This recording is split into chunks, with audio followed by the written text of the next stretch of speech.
What's up, guys? Back again, Lock It In Pod. Stephen Clark here with Dylan Engler. We're gonna Yes, recap. sir. Do what? Yes, sir. We're gonna recap two games for you from this weekend. Two games that we thought were great watches for ourselves, but also two of the better games from the weekend. Anyways, let's start Yeah. with Duke and Michigan State. Um, Dylan, what is your takeaway from Duke at Michigan State from this weekend? It was interesting to see Cam Boozer in the first half kind of get shut down, and in the second half really take off with his game. I think he had 2 points in the first half, and then 16 in the second half. So 18 points, 15 rebounds at the end of the game. And then, dude, that boy over there, Fears, man, he can really pass the ball. Leading Division One in assist and had 13 against Duke. But overall, man, I think Duke is quite clearly a top three team in the nation, and it's really not even close now. You don't see a lot of teams going in there and beating Michigan State at the Breslin Center. So absolutely huge win for John Shire and the Duke Blue Devils. Yeah, I agree, man. That was on credit to them for going to the Breslin Center, like you said. I wonder if this is Yeah, they're probably gonna give a return game to Cameron Indoor next year. But next year, yeah. yeah, when I saw that happen, I thought I was just naturally assuming that they were playing in like Madison Square Garden Mhm. or something like that. I didn't expect it to be at Michigan State. So I mean, credit to them for taking these hard Yeah, games like they matter.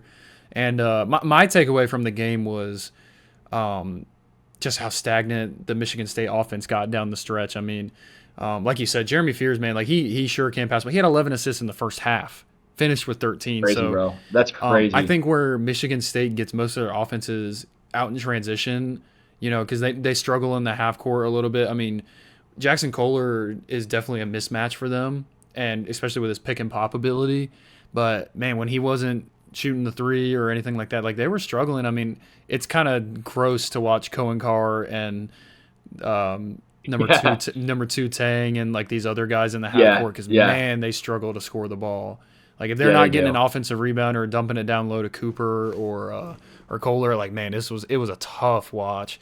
So it's funny how Yeah, you see like yeah. every defensive rebound they get, Jeremy Fears is calling for the ball and he is pushing it to the max. But all you see is Cohen Carr run up the sideline, full sprint every time. He's looking Yeah, to catch it and 1-2 jump and like man, that he yeah, might every be time. the most athletic and powerful. I think he could be above Zion of Dude, he's there. He's most close. powerful dunkers in college like ever. Like Yeah, he's man, close. like he is so like fast getting out of the gates and stuff. Yeah, So yeah, yeah, yeah, I like that from Michigan State. They definitely, I think that's always been the question mark. I think we'll yeah, continue to see that. Um, yeah. Real quick for yeah, Michigan yeah. State. I think it's funny how you say that.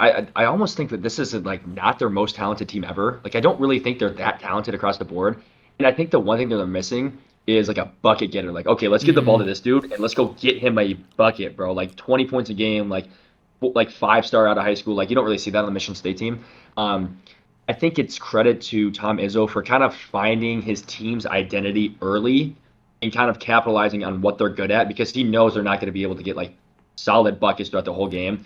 They play really hard on defense and they run hard in transition. And I think they kind of figured that out early and they're really capitalizing on that. Yeah, I agree with you that they need that guy, and I think that guy that could be for them. He played 8 minutes, 2 points. Trey Fort, transfer from Samford. He Interesting. was at Mississippi State before that, I think.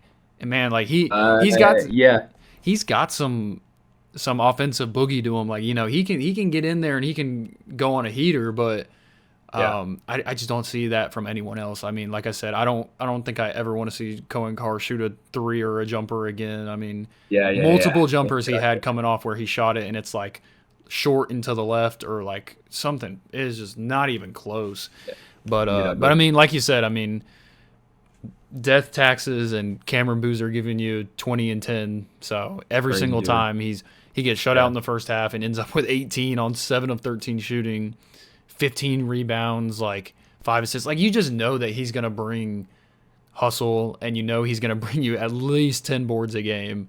And Uh-huh. 5 assists too. I mean, and only one turnover. Like they didn't turn him over. That only 8 turnovers for the game for Duke. Like especially against a Yeah. stifling defense like Michigan State. Like you would expect them to force more, but yeah, Yeah, and we've seen that out of Cam Boozer throughout this whole year. Like he's really good at passing. He's got great vision. I mean, we said this in like the second game of the season. Like we love his court vision, And I think the questions that you and I have aren't necessarily about his talent. It's more just like how it's going to transfer to the next level. Yeah. I've always thought that he's a little bit, his legs are a little bit heavier, his feet are a little bit heavier than they need to be at the next level. And that's more of my concern going forward. Again, I think he is by far and away the best college basketball player as of right now. Like if the season ended right now, he's getting my national player of the year. And I don't even think it's close. Hmm. But doesn't necessarily mean I'm drafting him number one, or even like I don't even know if I'm drafting him top five to be honest. I do think that he's a very solid prospect. I just don't know if I'm drafting him top five this year. Yeah, like if you compare him to like AJ DeBonsa or something like that, or even like Mikel Brown or Michael Brown Jr. Like, man, like I just don't. You're right. I just don't see how his offensive game translates. Like he's not gonna play the five. He's not gonna. He Yeah, really is not even a stretch four. Like he's too slow to play on the perimeter in the NBA. So, I mean, you see his yeah. shot now. Like, yes, he can sit and make an open three, but like, Hey, he can shoot. He can I don't shoot. think he's shooting contested threes in a quick rhythm that it is at the NBA, like at the pace that they play. So yeah, you're right. Yeah, I think it's definitely a question mark. I think it's probably something only time will tell. We probably won't know until the day comes he's playing in the NBA, and we get to talk bro. about that. But let's Yeah, let's transition over to the Louisville and Indiana game. Let me go ahead and give you my takeaways. My takeaways from the Indiana Louisville game was, man, Louisville came out the gates in a hurry. I mean, it was 16-0. 16-0 run to start the yeah, game. They they were just dominant from the beginning. Indiana worked their way back into it, but I mean, Ryan Conwell had a great game. 21 points, 3 of 7 from 3, 10 of 11 from the line. They just kind of got a balanced attack. McNeely had 15. Javon Hadley had 15. Michael Brown only had 9, but he was still getting in the lane. He was still facilitating. yep, yep. The question marks are definitely there for Indiana's size.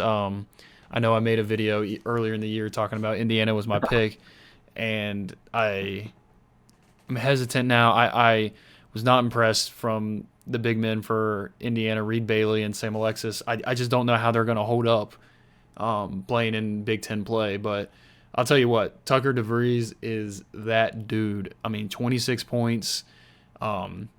He looks like a 30-year-old man out there running around. He looks Yeah, like an assistant coach for his dad, but yeah, he's a hooper. Like you can't give him any space. Kind of the same with Isaac McNeely. They talked about it on the broadcast. Both of them, like you can't give them any space. yeah, yeah. Yeah, good.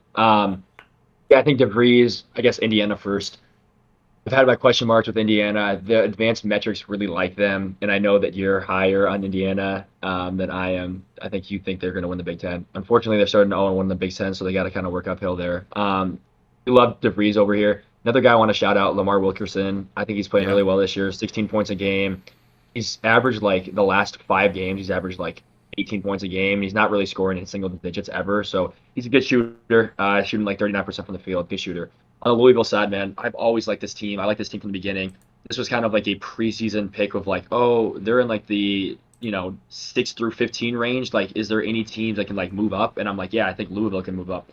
Ton of good transfers and Pat Kelsey, man, he's just I feel like he's such a fun coach to play for because like, dude, you see his energy on the sidelines and he's like, man, he's like I feel like he wants to be on the court with them sometimes. yeah, So they got some pieces over there, bro. Like they can shoot the ball, they run really fast, shoot really fast shots. I think we're both fans of Louisville, right? Like I think Mikel Brown and yeah. I yeah, mean, I Hadley agree. gets I through. agree with you Yeah, completely. This is just a deep team. they're like 9 deep, bro.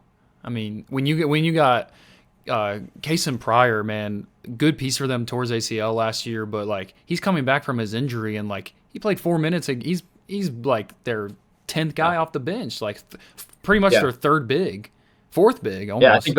I know, and I think he's getting back into the rhythm of Yeah, things and kind of get going. But once he comes back, that's another like six guy like you can add to the yeah. Well, fringe. I think that's my point. Is like you got him as like your fourth big. Like man, like Yeah, I we're looking know good. it's great. I mean, Fru has looked amazing for them. That big from Germany. I mean, Yeah, yeah, when you bring any professional player over, he's been playing in the highest league in Germany for the past 3 or 4 years. Like you they bring all kill anyone it. like that They over, all like kill it. you're gonna Yeah, have that experience. I mean, I'm looking at their starting lineup right now between Conwell, McNeely, Hadley, and Fru. Like disregarding Michael Brown Jr. Like man, like that's like 20 years of experience combined. Like those are all like yeah, that's fourth a year, good fifth point. year guys. I mean, I don't know. That's a good point. maybe Frew is not a first year of college or whatever, but like he's a pro. Like, Yeah. he's been playing for a while. So yeah, I'm Yeah. excited to see Louisville go for it. But hot take, I think Louisville should be in the conversation with Duke for like top of the ACC. I don't think it's 1 and 2. I think Yeah. it's 1A, 1B. That's not a bad take. I think Louisville's played 20 minutes of bad basketball all season. That was the first half against Arkansas, and they almost came back and won. Like that's literally the only blemish on their spot all year. Yeah, if I'm looking at the schedule right now for Louisville, they got at Tennessee on the 16th, but man, I'm looking. They got Duke on January 6th, and then 2 or 3 weeks later they play at Duke. So those are going to be 2 big games for them, and I just It'll be a test. yeah, it'll be good. I think they pull out the Watch. first one at home. Just second or third conference game, got all the hype. It's at Yeah. home. Yeah. Students coming back, whatever. But then I think the real one will be when they play at Duke. Yeah. That'll be good. So, That'll be good. anyways, appreciate y'all listening.